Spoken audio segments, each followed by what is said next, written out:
Hello students, this is Neeru from HJVS international school Chica.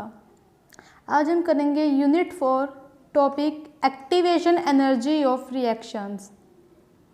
First of all activation energy होता क्या है। Assume करो आपके पास 5 एटम्स हैं और 3 एटम्स है किसी दूसरे रिएक्टेंट के। 2 रिएक्टेंट है जिसमें से एक के 5 एटम्स है, दूसरे के 3 एटम्स हैं। इन्होंने आपस में रिएक्ट करके आपको प्रोडक्ट दिया है, लेकिन दोनों क्या जितनी एटम्स आपने लिए हैं सभी कंबाइंड होकर प्रोडक्ट देंगे? नहीं।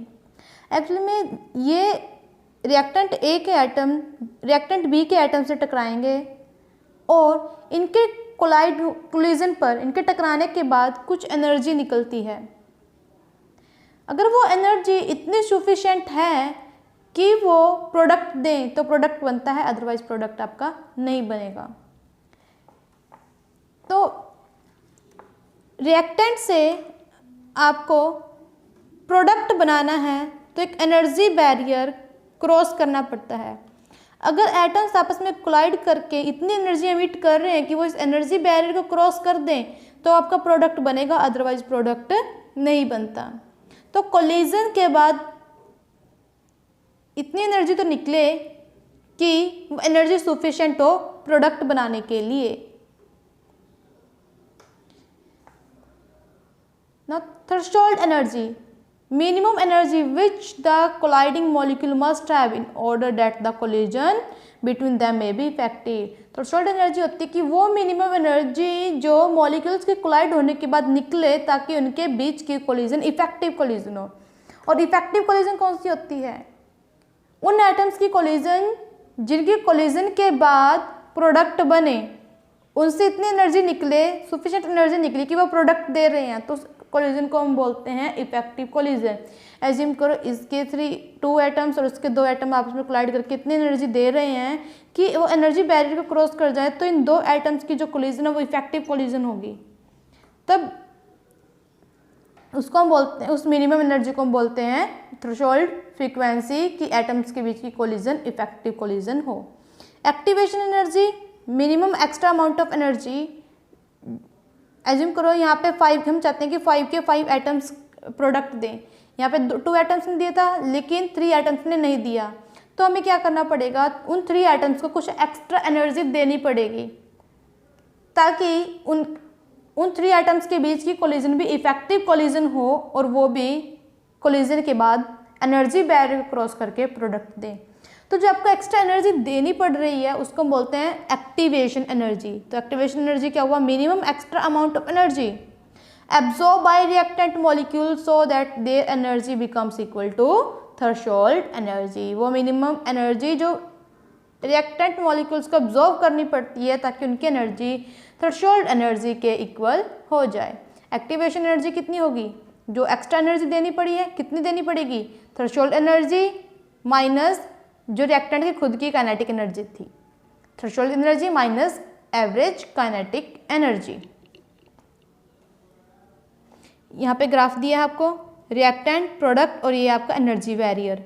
रिएक्टेंट की एनर्जी ये थी, यहाँ पे प्रोडक्ट की एनर्जी है। रिएक्टेंट की एनर्जी ज़्यादा होती है, प्रोडक्ट की एनर्जी कम होती है, तभी प्रोडक्ट ज़्यादा स्टेबल होते हैं।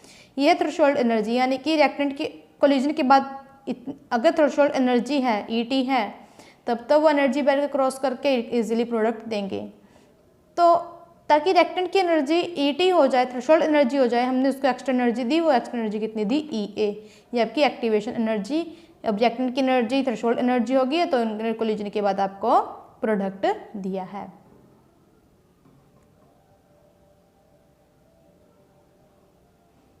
अब कंसेप्ट है आपके पास transition state concept. Transition state होती है बीच की स्टेट, यानी कि रिएक्टेंट और प्रोडक्ट के बीच में एक और स्टेट आती है जिसमें पुराने बॉन्ड टूटने स्टार्ट हो जाते हैं और न्यू बॉन्ड्स बनना स्टार्ट हो जाते हैं।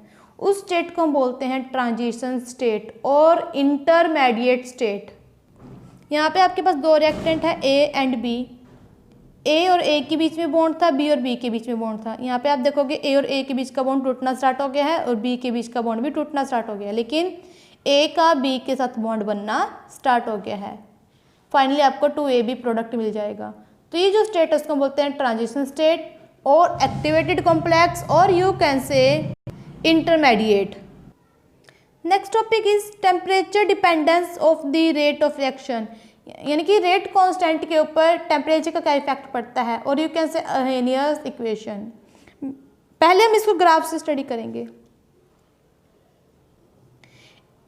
एक रिएक्टेंट से प्रोडक्ट जो बन रहा है, अगर उसका टेम्परेचर T डिग्री सेल्सियस है, अगर मैं टेम्परेचर को 10 डिग्री सेल्सियस इंक्रीज कर देती हूँ, रेज कर देती हूँ, if temperature is raised bye 10 degree Celsius, तो रिएक्शन का रेट डबल हो जाता है अप्रोक्सीमेट। इसको ही हमने ग्राफ के थ्रू स्टडी किया। यहाँ पे काइनेटिक एनर्जी ली हमने एक्स कोऑर्डिनेट के अलोंग, और वाई के अलोंग ली हमने फ्रैक्शन ऑफ मॉलिक्यूल्स। जब टेम्परेचर T था तब आपका ग्राफ बनाइए। जब मैंने टेम्परेचर को 10 डिग्री सेल्सियस राइज कर दिया तब आपका ग्राफ बनाइए। आपने ऑब्जर्व किया